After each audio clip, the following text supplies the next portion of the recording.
hasta la hora novena. Y a la hora novena, Jesús exclamó con fuerte voz: Eloi, Eloi, lema sabactani, que traducido significa: Dios mío, ¿por qué me has desamparado? Algunos de los que estaban allí al oírlo decían: mirad, a Elías llama. Entonces uno corrió y empapó una esponja en vinagre y poniéndola en una caña le dio a beber, diciendo: dejad, veamos si Elías viene a bajarle. Y Jesús, dando un fuerte grito, expiró. Y el velo del templo se rasgó en dos de arriba a abajo. Viendo el centurión que estaba frente a él la manera en que expiró, dijo: en verdad este hombre era hijo de Dios. Había también unas mujeres mirando de lejos, entre las que estaban María Magdalena, María la madre de Jacobo el menor y de José y de Salomé, las cuales cuando Jesús estaba en Galilea le seguían y le servían. Y había muchas otras que habían subido con él a Jerusalén. En estas últimas semanas hemos estado considerando todo lo que sucedió en esas últimas horas del ministerio terrenal de nuestro Señor Jesucristo, desde su arresto en el huerto de Getsemaní hasta su muerte en la cruz del Calvario. Y hemos visto que Jesús tuvo que soportar en esas últimas horas no solamente la farsa de un juicio injusto, sino también una avalancha de odio y de crueldad volcada en su contra, no solamente de parte de los líderes religiosos de Israel, sino también de parte de los soldados romanos. Él fue ridiculizado, azotado, escupido, coronado de espinas, golpeado sin misericordia con una caña en la cabeza y finalmente condenado a morir en una cruz, a pesar de que el procurador que lo juzgó reiteró en más de una ocasión que él no había hallado delito alguno en Jesús. Y la pregunta que algunos pueden hacerse al leer esta porción de los evangelios es la pregunta que muchos se hacen cuando están en medio de una situación aflictiva, en una situación de dolor y de angustia. ¿Dónde está Dios? ¿Dónde está Dios? ¿Han oído esa pregunta? ¿Dónde está Dios? ¿Dónde estaba Dios cuando todo eso estaba sucediendo? ¿Por qué Dios no descendió del cielo a defender a su hijo? ¿Por qué no destruyó en un instante a todos esos blasfemos que se habían ensañado con tanta crueldad contra él? Mis hermanos, ¿dónde estaba Dios? Y la respuesta es que todo el tiempo él estuvo allí, junto a Jesús. Por eso el título de nuestro sermón en esta mañana es Dios en el Calvario. Y yo no me refiero únicamente a Dios el Hijo que estaba muriendo en la cruz, me refiero a Dios el Padre. Dios en el Calvario, mis hermanos, Dios estaba allí. Él estuvo allí todo el tiempo. Él estuvo todo el tiempo al lado de Jesús, pero no para defenderlo, no para fulminar a los blasfemos. Él estaba allí para juzgar en Él, en Cristo, nuestros pecados. Nosotros debemos contemplar la escena de la cruz a través de las palabras de Pablo en 2 Corintios capítulo 5 versículo 19. Pablo dice que Dios estaba en Cristo reconciliando consigo al mundo. Él no estaba lejos. Dios estaba en Cristo reconciliando consigo al mundo. Él estaba allí, obrando activamente nuestra reconciliación a través de la muerte de su Hijo. Eso es lo que vemos en el pasaje de Marcos que vamos a estudiar en la mañana de hoy y que vamos a considerar bajo 6 encabezados.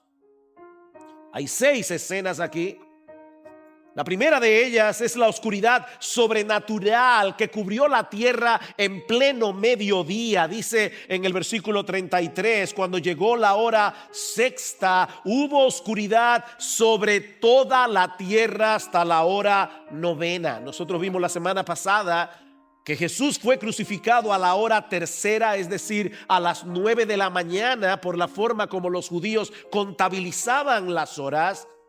De manera que fue alrededor de las 12 del mediodía, cuando el sol está en su punto máximo de elevación, que vino esta oscuridad sobre toda la tierra. Y esa es una expresión que puede significar todo el planeta, o de una manera particular la tierra de Israel. Personalmente yo tiendo a pensar que la segunda opción es la más probable. Toda la tierra de Israel se cubrió de tinieblas. Esta fue una oscuridad sobrenatural, una oscuridad causada por Dios mismo. No fue un eclipse solar. En primer lugar, porque era el día de la Pascua, y en la Pascua siempre había luna llena. Y si ustedes van a cualquier enciclopedia o van a vayan a Google, y van a saber que nunca hay un eclipse solar en luna llena, siempre es en luna nueva. Pero por otro lado, ningún eclipse solar dura 3 horas. Esta fue una oscuridad sobrenatural. Esta fue una oscuridad causada por Dios para mostrarnos a través de un fenómeno visible lo que estaba sucediendo a nivel espiritual en ese momento en que nuestro Señor Jesucristo estaba dando su vida en la cruz. Por eso decía alguien, Douglas Webster, en el nacimiento del Hijo de Dios hubo gran claridad a medianoche. ¿Recuerdan cuando los ángeles aparecieron a medianoche? Dice, hubo gran claridad a medianoche. En la muerte del Hijo hubo oscuridad al mediodía. ¿Qué es lo que Dios quería mostrar a través de esas tinieblas? Bueno, en las Escrituras muchas veces se asocia la oscuridad con el juicio de Dios contra el pecado. La oscuridad se asocia con el pecado y con la ira de Dios en contra del pecado. Es por eso que el Señor en Mateo capítulo 8 versículo 12, hablando de aquellos que serán arrojados en el infierno, dice Jesús, serán echados en las tinieblas de afuera. Dios es luz. Donde Dios no está, hay tinieblas. Y hay muchos textos en la Biblia donde nosotros vemos esa asociación, vemos esa conexión entre la oscuridad y el justo juicio de Dios en contra del pecado. Por ejemplo, hablando de la llegada del día del Señor, un día de juicio y de castigo para el mundo incrédulo. Dice en Amós capítulo 5 versículo 18, ay de los que ansían el día del Señor. ¿De qué os servirá el día del Señor? ¿No será de tinieblas el día del Señor? Y no de luz, oscuridad y no de resplandor. Y en Sofonías capítulo 1 versículo 14, cercano está el gran día del Señor, cercano y muy próximo, día de ira, aquel día de congoja y de angustia, día de destrucción y desolación, día de tinieblas y de lobreguez, día nublado y de densa oscuridad. Densa oscuridad. Pero tal vez la conexión más significativa que nosotros encontramos en las Escrituras entre estas tinieblas que arroparon la tierra durante la crucifixión es la que nosotros encontramos en el capítulo 10 del libro del Éxodo, cuando Dios juzgó a Faraón y a toda la tierra de Egipto en las 10 plagas. Dice en Éxodo capítulo 10 a partir del versículo 21 que antes de la muerte de los primogénitos, recuerden que esa fue la 10ª plaga, la muerte de los primogénitos, pero antes de la muerte de los primogénitos, Dios envió una densa oscuridad sobre toda la tierra de Egipto. Por eso yo creo que aquella oscuridad era sobre la tierra de Israel, era una oscuridad focalizada porque era una oscuridad sobrenatural, una oscuridad que duró 3 días. Y es inmediatamente después de ese tiempo de oscuridad que Dios estableció la celebración de la fiesta de la Pascua. ¿Van conectando? ¿Cuándo murió Jesús? El día de la Pascua.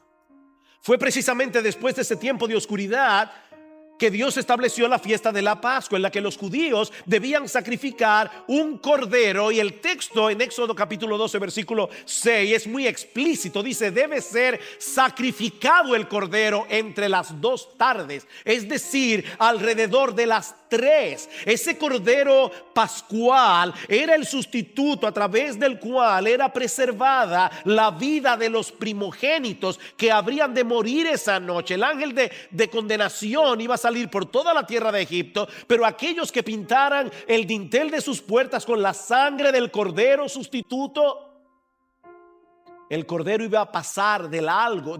Por eso se llama Pascua, que significa pasar de largo. Recuerden, el inglés Passover es pasar de largo. El ángel de la muerte iba a pasar de largo sobre esas personas, sobre esas familias que por fe sacrificaran un cordero como un sustituto. Ese tiempo de oscuridad de 3 horas en el Calvario se encuentra íntimamente relacionado con aquellas tinieblas que cubrieron la tierra de Egipto por 3 días, en ese preciso momento en que el verdadero cordero pascual estaba siendo inmolado, cuando el verdadero cordero pascual estaba siendo sacrificado en el altar de la cruz. Marcos nos dice más adelante que nuestro Señor Jesucristo expiró a la hora 9, es decir, a las 3 de la tarde. La misma hora en que eran sacrificados los corderos de la Pascua. Dios cubrió la tierra con este manto de oscuridad, de densas tinieblas, para mostrarnos en una forma física lo que estaba sucediendo a nivel espiritual en esa cruz. Mis hermanos, Cristo estaba allí como nuestro sustituto. Él estaba allí recibiendo en nuestro lugar todo el peso de la ira de Dios, que merecen nuestros pecados. ¿Saben para qué? Para que nosotros pudiéramos ser absueltos en el tribunal de Dios. Es por eso que Juan el Bautista, cuando ve al Señor en Juan capítulo 1 versículo 29, ¿cómo lo presenta? He aquí el Cordero de Dios.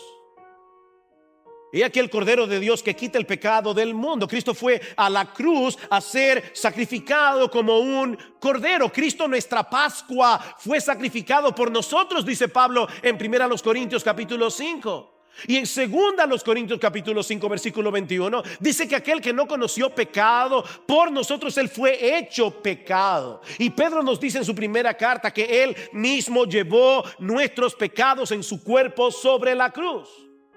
Él mismo llevó nuestros pecados sobre su cuerpo en la cruz. Mis hermanos, esa es la esencia del evangelio, como dice Pablo en 1 Corintios 15:3, que Cristo murió por nuestros pecados conforme a las Escrituras. Hablaba este viernes con un grupo de jóvenes y les decía: ¿cómo ustedes predican el evangelio? ¿Cómo pueden compartir el evangelio el año que viene cuando vayan a la universidad y se encuentren con personas incrédulas? ¿Va a ser a través de argumentos científicos? ¿Va a ser a través de argumentos filosóficos? Déjenme decirles algo, mis hermanos: nadie se va a convertir por escuchar argumentos científicos. Nadie se va a convertir por escuchar argumentos filosóficos. Es el evangelio lo que es poder de Dios para salvación. ¿Pero en qué consiste el evangelio? El evangelio es un anuncio de lo que Dios hizo en la historia a través de la muerte de su Hijo ese viernes de Pascua, para que nosotros pudiéramos ser absueltos en su tribunal. Eso es el evangelio. Y noten que Pablo dice: Cristo murió por nuestros pecados conforme a las Escrituras. Ya Dios había anunciado eso de antemano, cientos de años antes. ¿Saben qué? Para que no tengamos ninguna duda en cuanto a la identidad mesiánica de Jesús. Escuchen lo que algunos han llamado el evangelio según Isaías. Isaías 53, escrito 700 años antes del nacimiento de Cristo, Y no solamente describe con todo detalle la agonía del Calvario, sino que nos ofrece la mejor exégesis que nosotros podemos encontrar en las Escrituras de lo que realmente sucedió en esa cruz. Él fue herido por nuestras transgresiones, dice Isaías. Él fue herido por nuestras transgresiones. Él fue molido por nuestras iniquidades.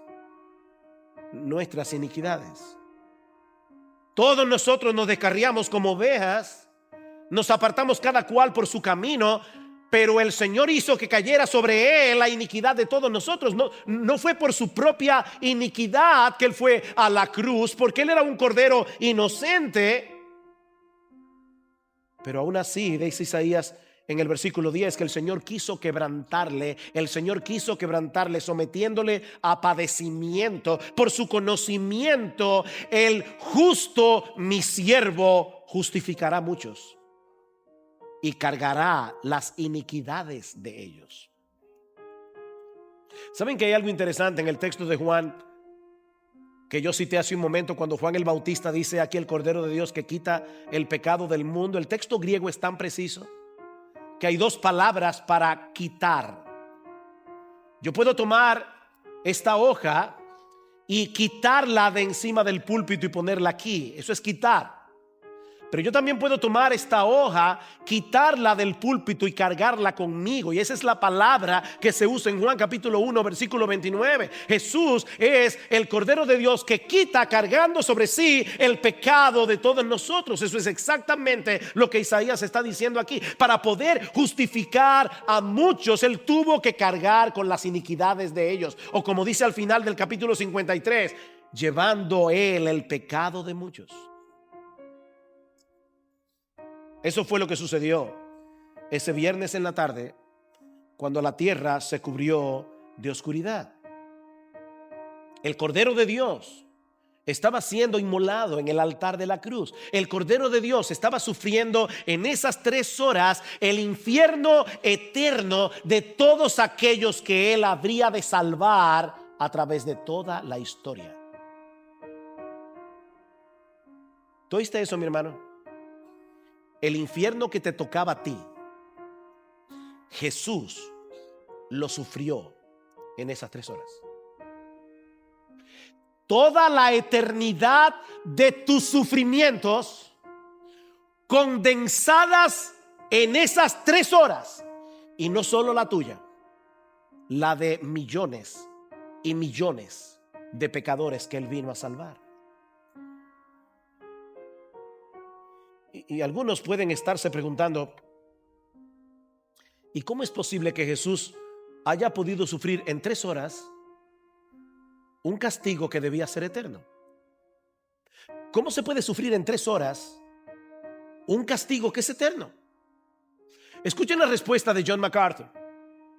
Él podía recibir una cantidad infinita y eterna de ira porque Él es una persona infinita y eterna. Su capacidad para todo es eterna y es ilimitada. Si en esas 3 horas, mi amado hermano, Cristo sufrió millones de infiernos. De manera que Dios no estaba ausente en el Calvario. Él estaba allí como el juez del universo, juzgando y castigando nuestros pecados en la cruz, y dando al mismo tiempo una muestra de amor incomprensible hacia todos aquellos que Él había elegido para salvación desde antes de la fundación del mundo. Hermano, yo no sé tú, pero la doctrina de la elección que tanta controversia trae es una de las doctrinas más hermosas de la Biblia. Es una de las doctrinas más hermosas de la Biblia. Mi hermano, Cristo no murió en la cruz para hacer posible que tal vez algún ser humano pueda ser salvo. No. Cristo murió en la cruz para que un grupo de personas específicas, escogidas con nombre y apellido, pudieran ser salvos. Y fueron los pecados de esas personas con nombre y apellido por los cuales Cristo murió en la cruz. Cristo amó a su iglesia de tal manera que dio su vida por ella. Cristo dio su vida por su iglesia. Como dice John Stott, el amor divino triunfó sobre la ira divina mediante el propio sacrificio divino. ¿Oyeron eso? El amor divino triunfó sobre la ira divina mediante el propio sacrificio divino. La cruz fue simultáneamente un acto de castigo y de amnistía, de severidad y de gracia, de justicia y de misericordia al mismo tiempo. Nuestro Señor y Salvador tuvo que beberse esa copa de ira santa y justa sin una gota de misericordia, para que nosotros hoy podamos disfrutar de la copa de la salvación sin una gota de ira. Él se la tomó pura ira de un Dios 3 veces santo, para que nosotros hoy podamos tomarnos la copa de la salvación sin una gota de ira. Él tuvo que sufrir el desamparo del Padre para que nosotros pudiéramos disfrutar en el día de hoy de la bendición de ser recibidos. Él fue desamparado para que nosotros pudiéramos ser adoptados.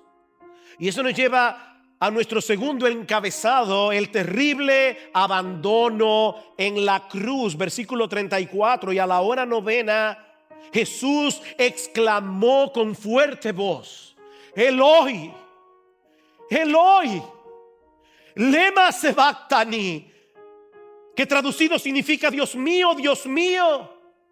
¿por qué me has abandonado? Ya son las 3 de la tarde del viernes. El Señor Jesucristo lleva 6 horas en la cruz, y en las últimas 3 ha venido experimentando todo el peso de la ira de Dios por nuestros pecados, simbolizados en esa oscuridad. Y es en ese momento que, citando en arameo las palabras del Salmo 22, el Señor exclama con fuerte voz. Y las 2 palabras que usa Marco allí, fuerte voz, son las palabras de la que se deriva nuestra palabra megáfono en español. Fuerte voz: Eloi, Eloi, lema sabactani, ¿por qué me has abandonado, Dios mío? Dios mío. Durante ese tiempo de oscuridad, mi amado hermano, otra vez insisto, Dios el Padre estaba allí, pero no consolando a su Hijo, sino castigando en Él nuestros pecados. Dios estaba allí. Y no es que en ese momento hubiera habido una ruptura entre la unidad esencial que hay entre el Padre, Dios el Padre, y Dios el Hijo. Eso es imposible. Hay una unidad eterna y una unidad inmutable entre las 3 personas de la Trinidad, que de ninguna manera puede ser quebrantada. Tampoco fue que en ese momento el Padre por un instante dejó de amar a su Hijo. De ninguna manera. Dice el Señor en Juan capítulo 10: por eso me ama el Padre, porque yo doy mi vida. Por eso me ama el Padre, porque yo doy mi vida para tomarla de nuevo. En ese momento, si podemos decirlo de alguna manera, el corazón del Padre estaba roto por el amor que tiene por su Hijo. Dios el Padre nunca dejó de amar a su Hijo en ningún momento.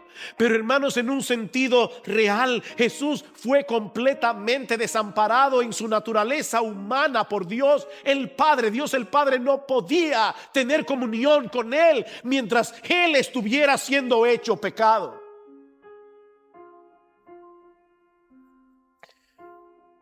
Otra vez cito a John Stott: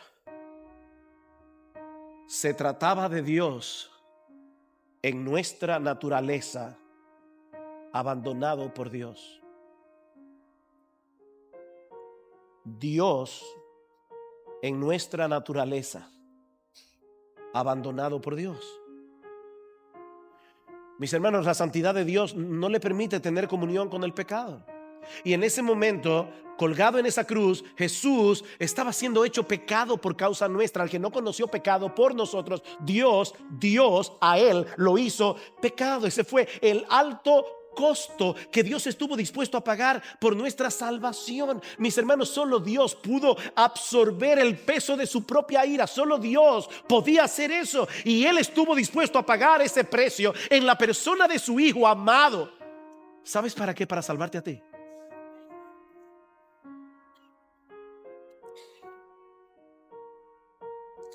¿Saben qué, mis hermanos? Este es el tipo de pasaje que ningún predicador jamás podrá explicar en una forma ni siquiera medianamente satisfactoria. Ese abandono que Jesús tuvo que sufrir en la cruz del Calvario escapa por mucho a nuestra capacidad de entendimiento, sobrepasa por mucho nuestra capacidad de entendimiento. Estaba leyendo que se dice que en una ocasión Martín Lutero pasó horas con su Biblia abierta, solamente meditando en esas palabras: Dios mío, ¿por qué me has abandonado? Y dice que después de estar varias horas meditando en ese texto, dice que empujó la mesa y solamente pudo decir con toda perplejidad: Dios, abandonado por Dios. ¿Quién puede entender tal misterio? Dios abandonado por Dios. Esta es la única vez en los evangelios que nosotros vemos a Jesús dirigiéndose a Dios sin llamarle Padre. La única vez. Él sabe el precio que tiene que pagar para salvarnos, cargar el peso de la ira divina que merecen nuestros pecados, incluyendo el desamparo de su Padre Celestial. Pero ¿saben qué, mis hermanos? A pesar de todo eso, Jesús sabía que él podía confiar en Dios. Jesús sabía que él podía seguir confiando en Dios como su Dios. Noten las palabras: Dios mío, Dios mío. Aunque suene paradójico, este es un grito de angustia y de confianza al mismo tiempo. El dolor y la agonía que Jesús estaba experimentando en su naturaleza humana le resulta abrumador. Lleva horas sufriendo millones de infiernos, por decirlo de alguna manera, en su cuerpo de carne. Pero en vez de quejarse con amargura, dirige a Dios ese grito de angustia, apropiándose de las palabras del Salmo 22.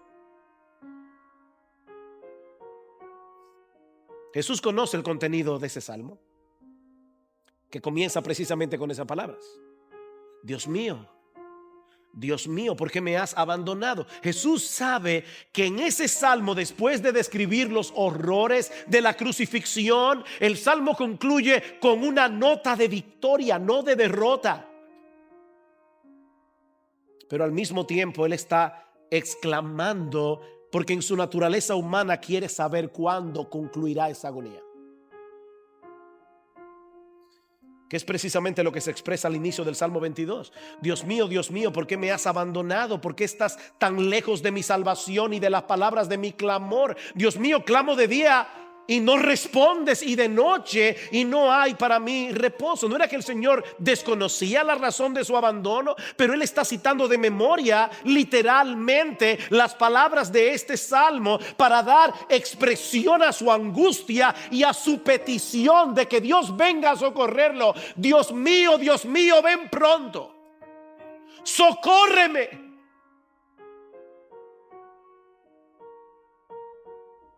Pero en medio de esa escena tan sensible, una vez más se evidencia la dureza del corazón humano.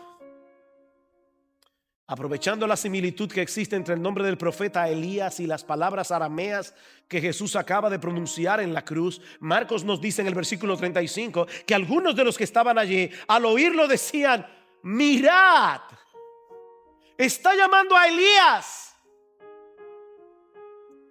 Ustedes recuerdan que Elías no murió. Elías no vio muerte. Elías fue llevado al cielo, dice la escritura, en un torbellino. Así que había una tradición entre los judíos de que Elías se aparecía desde el cielo para socorrer a los justos en tiempo de dificultad. Y esa es la tradición que está en la mente de esta gente cuando comienza a burlarse de Jesús. Las personas están conectando burlonamente una cosa con la otra para tener un poco más de diversión a costa de Jesús. Versículo 36. Entonces uno corrió y empapó una esponja en vinagre, un vino barato que bebían los soldados, era un vino avinagrado, y poniéndola en una caña le dio a beber, diciendo: dejad, veamos si Elías viene a bajarle. Está llamando al profeta Elías. Démosle un poco de vino que lo reanime, a ver si da tiempo a que Elías baje del cielo a rescatarlo de la cruz. Pero el rescate vino de otro lado. Lo que nos lleva a nuestro siguiente encabezado. Ya vimos el tiempo de oscuridad, ya vimos el terrible abandono en la cruz. Veamos ahora en tercer lugar la ofrenda voluntaria de expiación. La ofrenda voluntaria de expiación. Ya Jesús había cumplido la obra que el Padre le había encomendado al dar su vida en rescate por muchos, al recibir sobre sí todo el peso de la ira de Dios. Así que dando un fuerte grito, dice Marcos en el versículo 37, Jesús expiró. Marcos no nos dice qué fue lo que el Señor expresó en ese fuerte grito, pero los evangelios de Juan y de Lucas nos ayudan a completar el cuadro. Dicen en Juan capítulo 19 versículo 30 que luego de probar el vinagre que le dieron los soldados, Jesús dijo: consumado es. He ahí el grito. E inclinando la cabeza entregó el espíritu. Consumado es. Ya todo acabó. La obra de redención ha sido consumada. Y Lucas añade que en ese momento, clamando a gran voz, dijo: Padre, en tus manos encomiendo mi espíritu. Y habiendo dicho esto, expiró. Con la conciencia de que la obra de redención había sido terminada, el Señor entregó su espíritu, confiándose al cuidado de su Padre celestial. Mis hermanos, Cristo no solamente fue a la cruz voluntariamente, Cristo dio su vida voluntariamente cuando ya todo se había cumplido. A Cristo no le quitaron la vida, Él dio su vida. Juan capítulo 10 del Evangelio de Juan: yo soy el buen pastor. ¿Y qué hace el buen pastor? El buen pastor da su vida por las ovejas. Él dio su vida, Él entregó el espíritu. Versículo 17: por eso me ama el Padre, porque yo doy mi vida para tomarla de nuevo. Nadie me la quita, sino que yo la doy de mi propia voluntad. Yo tengo autoridad para darla y tengo autoridad para tomarla de nuevo. Este mandamiento yo recibí de mi Padre. Cristo entregó el espíritu. Es por eso que los evangelistas insisten en el hecho de que Jesús dijo las cosas que dijo en ese momento a gran voz. A gran voz. Fue a gran voz que el Señor clamó de angustia: Eloi, Eloi, lema sabactani. Fue con un grito, como vemos en el Evangelio de Marcos, que Cristo dijo: consumado es. Y fue clamando a gran voz que dijo al final: Padre, en tus manos encomiendo mi espíritu. ¿Y por qué ese dato es importante? Porque si había algo que toda la gente de aquel tiempo sabía, era que un crucificado apenas podía suspirar, apenas podía susurrar debido a la dificultad respiratoria que viene asociada con la muerte por crucifixión. Pero Jesús clamó con una voz potente para que todos pudieran ver al momento de expirar que todavía tenía vida suficiente como para seguir vivo por varias horas más. Nadie me quita mi vida. Nadie me quita mi vida. Yo tengo autoridad para darla. Y yo tengo autoridad para volverla a tomar. Cristo entregó su vida voluntariamente en la cruz del Calvario como nuestro sustituto, y de ese modo abrió para nosotros una vía de acceso a la presencia misma de Dios. Y eso nos lleva a nuestro cuarto encabezado, un camino nuevo y vivo hacia el santuario. Versículo 38.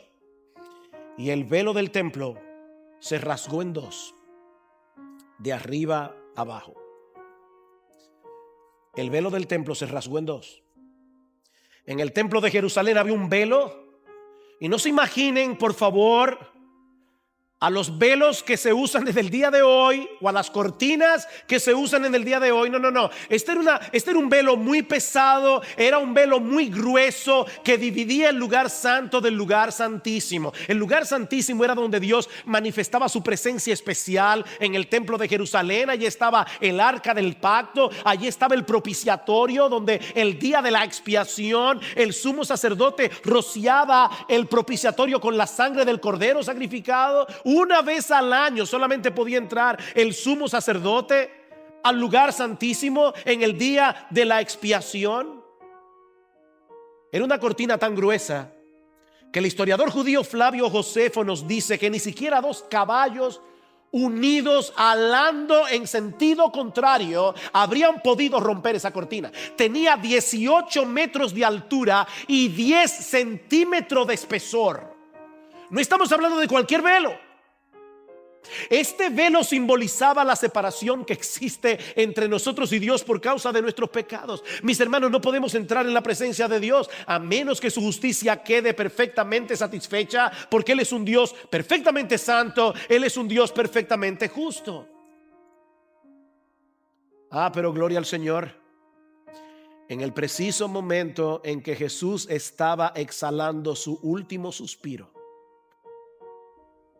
esa gruesa cortina se partió en dos, de arriba hacia abajo, para mostrar que había sido abierta una puerta de acceso, una vía de acceso a la presencia misma de Dios, no a través de los sacrificios del templo, sino a través del sacrificio de Jesús. Por eso alguien decía que la rasgadura del velo fue el signo de exclamación de Dios a la muerte de su Hijo. La muerte de Cristo en la cruz dejó el templo inoperante. Con un solo sacrificio, el Cordero de Dios hizo cesar de una vez por todas el sistema sacrificial y sacerdotal del antiguo pacto. Como dice el autor de la carta a los Hebreos, los sacerdotes del Antiguo Testamento tenían que ofrecer muchas veces los mismos sacrificios que nunca pueden quitar los pecados, pero Él, habiendo ofrecido un solo sacrificio por los pecados para siempre, se sentó a la diestra de Dios, porque por una sola ofrenda Él ha hecho perfectos para siempre a los que son santificados. ¿Cuál es la conclusión? Esta es la conclusión, sigue diciendo el autor. Entonces, hermanos, puesto que tenemos confianza para entrar al lugar santísimo por la sangre de Jesús, ese lugar sagrado al que solo podía entrar el sumo sacerdote una vez al año, ahora nosotros podemos accesarlo cuantas veces queramos. Tenemos confianza para entrar al lugar santísimo por la sangre de Jesús, por un camino nuevo y vivo que Él inauguró para nosotros por medio del velo, es decir, su carne. Y puesto que tenemos un gran sacerdote sobre la casa de Dios, acerquémonos con corazón sincero. Miren, hermanos, si los judíos del Antiguo Testamento hubieran podido sospechar que los creyentes del nuevo pacto íbamos a tener acceso directo al lugar santísimo cuantas veces lo quisiéramos, nunca se lo hubieran podido imaginar. Acerquémonos, que el velo de la carne de Jesús fue rasgado para eso, para que nosotros podamos entrar al lugar santísimo. Mientras los sacerdotes en el templo en ese mismo momento estaban sacrificando miles de corderos para la celebración de la Pascua, ese viernes a las 3 de la tarde, precisamente a las 3 de la tarde, el cordero pascual estaba muriendo en la cruz, abriendo de par en par una avenida de salvación, una avenida de reconciliación por medio de su sangre. Y Marcos no se limita a darnos un recuento histórico de este hecho, sino que al mismo tiempo nos muestra en la misma historia cómo se supone que debemos reaccionar a ese hecho. Y eso nos lleva a nuestro quinto encabezado, una sorprendente confesión. Versículo 39, viendo el centurión que estaba frente a él, la manera en que expiró, dijo: en verdad este hombre era hijo de Dios. Mateo añade que este hombre también estaba impresionado por los eventos sobrenaturales que habían rodeado la muerte de Jesús, porque en ese momento no solamente las tinieblas cubrieron la tierra por 3 horas, sino que la tierra tembló, dice en Mateo. La tierra tembló y las rocas se partieron, y algunos justos que habían muerto resucitaron en el momento en que Jesús expiró. Pero Marcos se enfoca únicamente en el impacto que produjo en el corazón de este hombre romano, soldado, gentil, no judío, el hecho de haber sido testigo presencial de la manera como Jesús expiró. Piensen en esto, mis hermanos. Este hombre tiene que haber sido testigo de miles de muertes. Miles de muertes. Sin embargo, él sabía que nunca nadie había muerto como murió Jesús. Tal vez él estuvo en el pretorio cuando Jesús estaba siendo burlado. Tal vez él era parte de la burla. Tal vez él fue uno de los que escupió a Jesús en la cara. Y él estuvo viendo a través de todas las horas la mansedumbre de Jesús ante esa avalancha de odio. Cómo exclamó en la cruz. Él estaba al pie de la cruz. Cómo le dijo al ladrón que no era un buen ladrón. Era un ladrón. No hay buenos ladrones. Cuando ese hombre reconoció su pecado y le dijo: por favor, acuérdate de mí cuando vengas en tu reino. El acto de fe más increíble que una persona haya hecho en toda su historia. Colgado de una cruz y viendo a Cristo colgado de una cruz, le está diciendo: yo sé que tú eres un rey, tú tienes un reino. Por favor, cuando vengas en tu gloria, cuando vengas en tu reino, acuérdate de mí. Y ese centurión, ese romano endurecido de corazón, escuchó cuando Jesús perdonó a este hombre y le dijo: hoy, te prometo que hoy estarás conmigo en el paraíso. Este centurión vio todo eso y fue lo que lo movió a decir. Dice: al ver cómo expiró, al oír este grito de victoria, consumado es. Padre, en tus manos encomiendo mi espíritu. Dice: al ver cómo expiró, ese centurión romano dijo: verdaderamente este hombre era hijo de Dios. Ahora, hermanos, este texto tiene una importancia capital en el Evangelio de Marcos. ¿Cómo comienza el Evangelio de Marcos? Este es el principio del Evangelio de Jesucristo, Hijo de Dios. Y una y otra vez nosotros vemos a través del Evangelio de Marcos cómo los demonios reconocían que Jesús era el Hijo de Dios, cómo Dios el Padre reconocía que Jesús era el Hijo de Dios. Nosotros vemos en los Evangelios cómo el mismo Jesús se identifica a sí mismo como el Hijo de Dios. Pero hasta este momento no había habido ningún solo hombre que había llamado a Jesús en el Evangelio de Marcos Hijo de Dios. Y tiene que ser un soldado romano gentil. En ese momento ese hombre estaba ilustrando a qué vino Cristo al mundo. ¿Por qué estaba muriendo en esa cruz? Para salvar a pecadores como tú y como yo, para llevarlos, abrirles el entendimiento y hacerles ver que Él era realmente el Hijo de Dios. Y es como si Marcos estuviera diciéndole a los lectores de su evangelio y a todos aquellos que iban a oír a través de la historia a un predicador exponer este pasaje del evangelio, cuando este centurión dijo: verdaderamente este hombre era hijo de Dios. Es como si Marcos estuviera diciendo: ¿y ahora qué de ti? ¿Qué de ti? ¿Vas a reaccionar con indiferencia ante la muerte de Jesús? ¿O vas a reconocer como el centurión que verdaderamente este hombre era el Hijo de Dios, que había dado su vida de manera voluntaria para salvar a pecadores? Pero hay una escena más que veremos mucho más brevemente, las testigos presenciales de la crucifixión. Marcos concluye esta historia de una manera bien extraña. Había también unas mujeres, versículo 40, mirando de lejos, entre las cuales estaban María Magdalena, María la madre de Jacobo el menor y de José y de Salomé. María ya se había ido con el apóstol Juan. ¿Recuerdan cuando el Señor le dice: mujer, he ahí tu hijo, hijo, he ahí tu madre? Las cuales, cuando Jesús estaba en Galilea, le seguían y le servían. Y había muchas otras que habían subido con él a Jerusalén. Hermanos, ¿por qué Marcos incluye este detalle aquí, que no parece tener mucha relevancia, sobre todo en comparación con el resto de la historia? Muy probablemente porque iban a ser esas mismas mujeres las primeras testigos presenciales de su resurrección. Esas mismas mujeres, eso lo vamos a ver al llegar al capítulo 16 del Evangelio de Marcos. Esas mujeres habían estado con Jesús durante todo su ministerio en Galilea, siguiéndole, sirviéndole. Y ahora Marcos nos dice: ¿saben qué? Fue ese grupo de mujeres la que se mantuvo fieles hasta el fin en la muerte de Jesús. Mientras aquellos discípulos que le habían dicho a Jesús, camino a Getsemaní, aunque todos te negaren, yo nunca te negaré. El apóstol Pedro, que dijo: mira, si fuera necesario morir contigo, no te negaré. Ninguno de esos hombres estaba allí. Allí estaba un grupo de mujeres.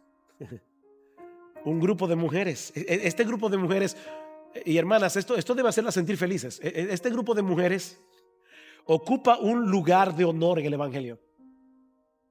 Por esa fidelidad a toda prueba, aún en medio del dolor y de la confusión que muy probablemente estaban experimentando en ese momento al ver a Jesús crucificado.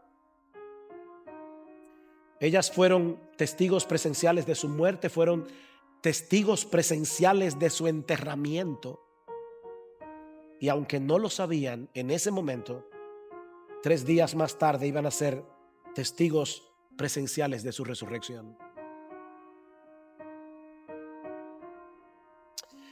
Hay muchas enseñanzas que podemos derivar de este relato, pero obviamente el tiempo se ha ido. Voy a limitarme a unas cuantas, bien rápido.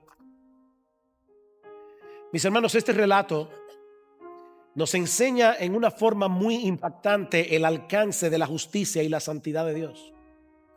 El alcance de la justicia y la santidad de Dios. ¿Tú quieres saber qué tan santo es Dios?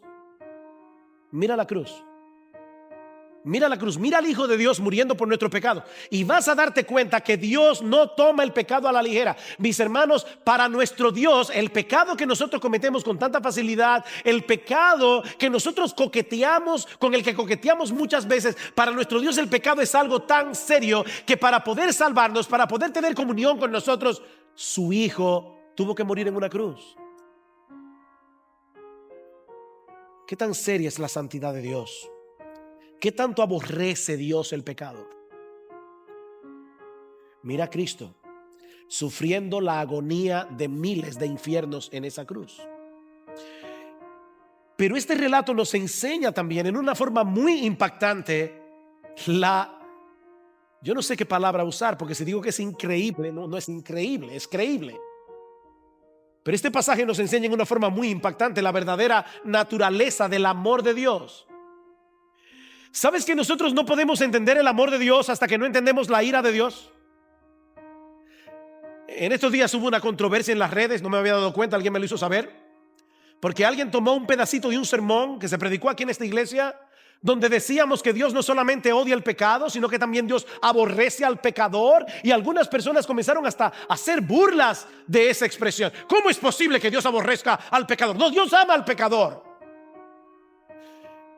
Mis hermanos, escúchenme bien. Si nosotros no entendemos que la ira de Dios está sobre los impíos todos los días, como dice el Salmo, dice en Juan capítulo 3, versículo 36, después de haber dicho de tal manera amó Dios al mundo, dice que todo aquel que cree en el Hijo tiene la vida. El que no cree, la ira de Dios permanece sobre él. Dios no está irado con el pecado en abstracto. Dios está irado contra aquellos que cometen pecado.